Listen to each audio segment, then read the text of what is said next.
మహిళలకి పేరు పేరున హృదయపూర్వక నమస్కారాలు. ఉత్తరాంధ్ర ఊపు అదిరిపోయింది.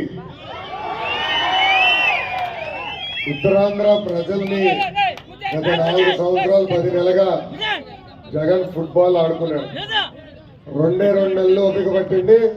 మనం జగన్ తో ఫుట్బాల్ ఆడే రోజులు తొందరలో రాబోతున్నాయి. పోరాటాలు పౌరుషాల గడ్డ ఈ ఉత్తరాంధ్ర. విశాఖపట్నం అంటే భారతదేశానికి సిటీ ఆఫ్ డెస్టినీ అంటారు. అంటే ప్రశాంతమైన వాతావరణం ఉంటుంది. అందరూ వచ్చి ఇక్కడ నివసించాలనుకుంటారు. బాబు గారు ముఖ్యమంత్రి ఉన్నప్పుడు విశాఖపట్నాన్ని ఒక ఆర్థిక రాజధానిగా ఆనాడు తీర్చిదిద్దారు.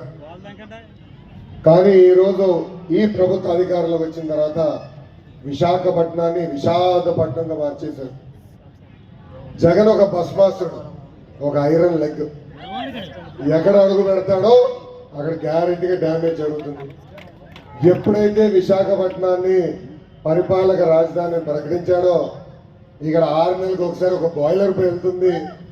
ఏకంగా 35 సంవత్సరాల క్రితం పెట్టిన ఎల్జీ పాలిమర్ సంస్థలో గ్యాస్ లీక్ అయిందంటే ఈ భస్మాసురుడిని, ఈ ఐరన్ లెగ్ని విశాఖపట్నం ఎంత దూరం పెడితే అది మనకు మంచిదని ప్రజలందరూ ఒక్కసారి గమనించాలి.